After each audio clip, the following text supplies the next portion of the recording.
Well, thank you for coming to Rick and Virg for Michigan. That's good.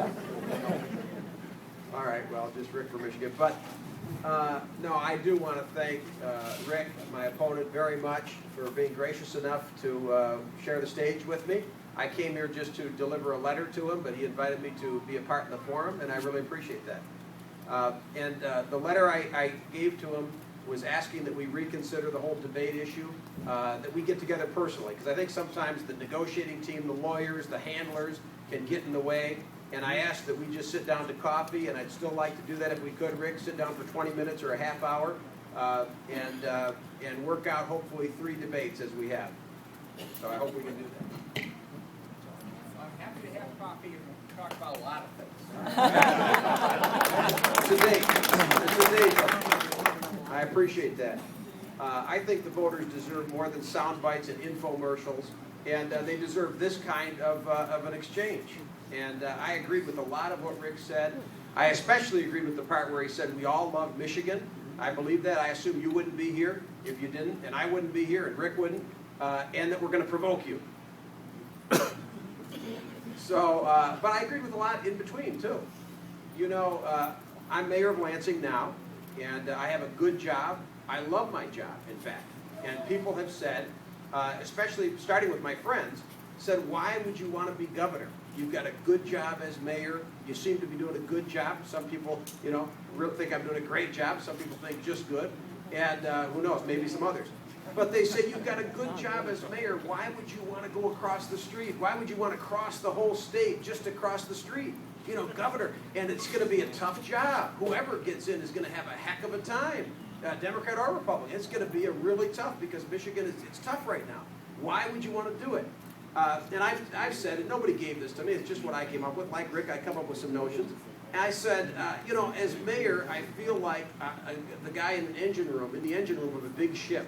No matter how much fuel I put on the fire, I can't affect the direction. I can't affect where we're going. I want to make sure Michigan's going in the right direction. So I'm asking people's help to get up on deck and get my hands on the wheel and make sure Michigan is charting a course that it needs to for a healthy future. I have 2 daughters, and I want to make sure that they have a future in Michigan. So, you know, the young people, where they're headed, the keeping our talent, the brain drain that's going on right now is a deep concern of mine. I think about the Michigan that my dad came to. In 1948, my father came here from Italy with 2 nickels to rub together, in search of something better, in search of something better than what he had at home. He risked everything. He left the language that he knew, the family that he loved, the only place that he knew, for this dream of something better, that American dream that took place in Michigan. You remember the American dream that took place in Michigan, that drew people from Europe, that drew people from the South. People came from all over to get that piece of the American dream that was available, the opportunity that was available in Michigan. That's what I want. I want that Michigan. And that's what I'm fighting for, and that's why I'm running for governor. That Michigan is in jeopardy right now, and we can do better. I've had a chance as mayor to do some things in my city. And we've taken the bull by the horns. We've made changes. We've laid out the red carpet instead of the red tape for business. We're getting results. We've diversified the economy. We have high-tech, IT, bioscience, insurance, and advanced manufacturing. We're not giving up on manufacturing. You know, I've noticed the manufacturing of today is not the manufacturing of yesterday. I was at my dad's at Plant 6 in Pontiac when he retired, and I've, of course, toured the new plants today. They're vastly different. We're technologically advanced. We're as good as any place anywhere. And J.D. Power recently said the Detroit 3 is back on top in terms of their quality. Isn't that something? We made an investment, and it's paying off already. It is something to clap about. We have some of the most productive workers in the world right here in Michigan. And we've got to invest in that. And that's one of the reasons we've got to demand fair trade, you know, to level the playing field. Our people can compete with the best anywhere if it's a level playing field. In a sense, what Rick says is right, I think, about Democrat and Republican, that there's a far more important issue. I say it's not so much there's a 2-party system, but it's not really Democrat versus Republican, but Main Street versus Wall Street. Because for Wall Street, free trade works just fine. They send the production to the cheapest place possible, lay off American workers. That works good for the people at the top. It doesn't work so good for the people in manufacturing who need to be making things. And we're doing this in Michigan. I want you to know manufacturing is not passé. It's not antiquated. It's not a thing of the past. We just won the expansion of a medical manufacturing company, Symmetry Medical, for example. They already had 400 jobs. We got them to expand to 160 more jobs. We were competing with locations in Indiana and as far away as Malaysia.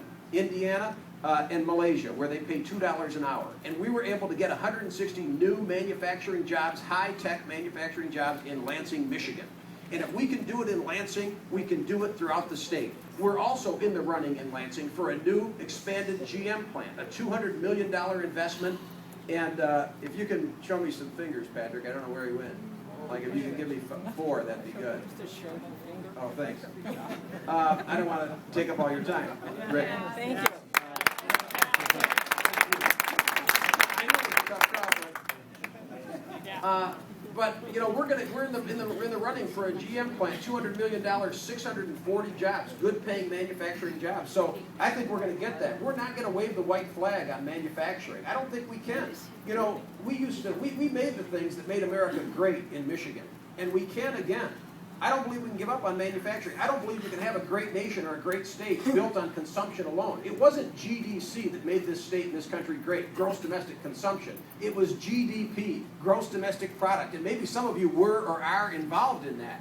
My dad did. He was retired at GM. No, I'm almost done, sir. I'm almost done. Thank you. We came to I just only want half of the time Rick had, if I could get it. No, I'm sorry. We came to see Rick. Bless your heart, Well, I'll but leave now. I was invited to actually be a part. But yeah. Are people not behaving? Because we need to show you. You have the floor, Virg. I appreciate it. So I think we can be great again in production. I think we have to put the P in GDP, gross domestic product. It's what made us great, and even the nations that are beating us are doing it with GDP. They're doing it with production and with manufacturing. So I don't believe we can let that slip away. Will it be new and improved? Absolutely. Will it be involved in green technology, green energy, battery technology? Absolutely. And we can get that manufacturing here. We're doing it in Lansing, we're doing it in other parts of the state, and we can build on that. But I've also had government experience. I've heard government experience, poo-pooed by a lot of people, but I just want to tell you, I've got 5 years as mayor where I've balanced the budget 5 years in a row on time. No tax increase. There were those that wanted to increase taxes. We tightened our belts. We reduced the size of government by about 20%. We didn't lose one firefighter or one police officer. In fact, we have more police on the streets today than when I first took office as mayor. We've gotten the job done in Lansing while we diversified the economy. Is it all peaches and cream? No. But I'll tell you, we have a AA+ credit rating, even in these tough times, even after these tough decisions that we've had to make. So I've had some experience in governing that I think will be useful as governor.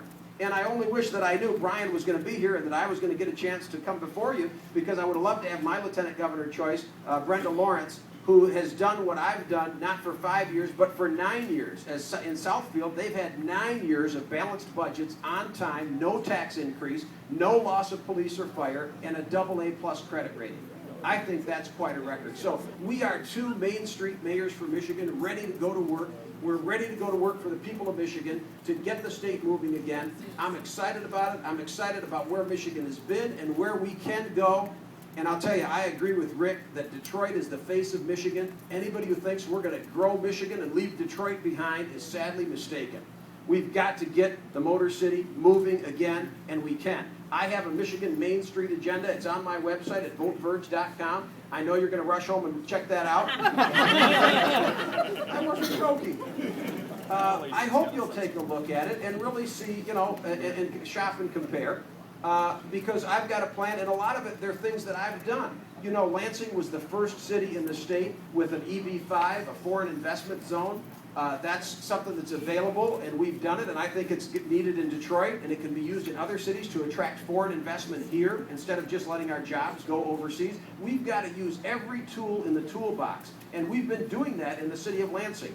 The state bank is another proposal. I call it the Main Street Bank. The number one problem, according to the Kaufman report, the number one problem that business faces today, this isn't just in Michigan, but we know it's true in Michigan too, is lack of access to capital. They can't get a loan to expand their business. So how are we going to turn the economy around? How are we going to grow jobs when small business, which is the engine of jobs, is stuck in their tracks? We've got to do better. We've got to free that up. My plan includes something to act on that right away. I could go on. I'm not going to, as Rick said, I'm not going to talk about all the aspects of my plan. I hope you'll look at it. We've got a plan to move Michigan forward. As mayors, Brenda and I have been in the trenches, on the front lines, making it happen, making sure that the 911 calls get answered, that the potholes get filled, that the garbage even gets picked up. The quality of life issues that affect our cities and townships, we've been on the front lines doing it. We're ready to go to work for Michigan. Again, I thank you for this opportunity. I appreciate your listening. And Rick, thanks so much for sharing the stage.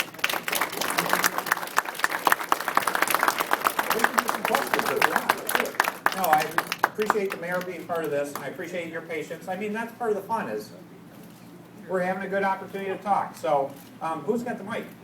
Bill, see who has a question. Take the questions. And we'll just take turns.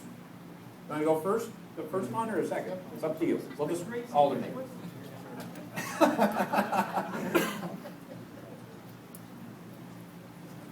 From one Michigan man to another, Mr. Snyder, everybody says that education is a top priority, and I've heard that for 25 or more years.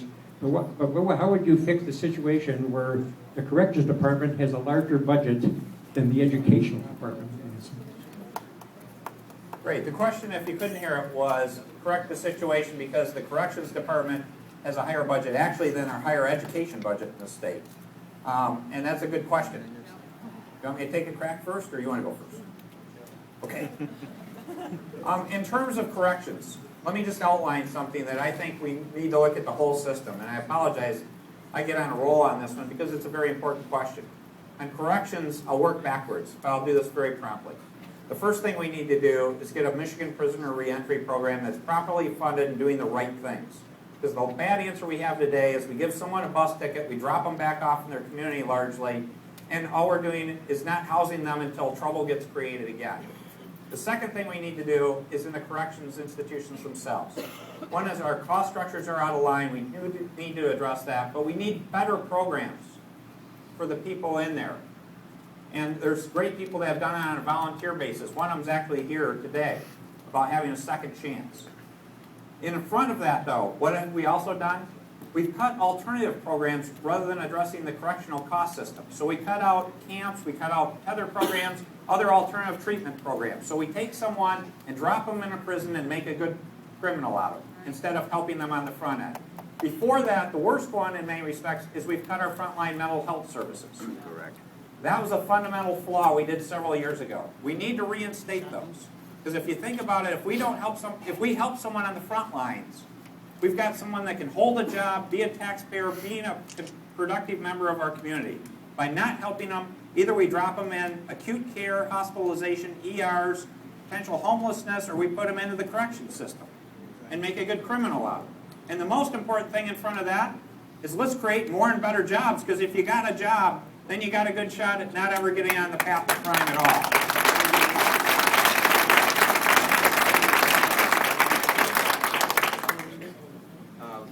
Well, I agree with much of what you said, Rick. My wife is an educator, 20-year plus public educator. Education is a frequent topic of discussion. It's near and dear to our hearts. He asked about education and corrections and how they relate. One key relationship is the dropout rate. We know that the leading common denominator among prisoners, among inmates, is that they were high school dropouts. So I believe we've got to launch an all-out assault on dropout. It's outrageous. It's unacceptable. We've got to make it completely unacceptable for anybody to drop out of school. We keep them in school, we affect the prison rate. So part of what I would say is move upstream and invest in education, and invest properly in education, do the right things, go after that dropout rate. We need an all-out assault, and it's going to take all of us. It's not something the schools are going to be able to do alone. It's going to be a community effort that puts education at a higher level. We've got to keep our young people in school. And then the correction system is, the correction system is the biggest misnomer of state government, because we're not correcting much. People come in with addictions, they leave with addictions. People come in with low education levels, they leave with low education levels. So I agree that we've got to look back at those programs and do some investment in these people. I agree with the second chance. And of course, the mental health system. I have a brother with schizophrenia.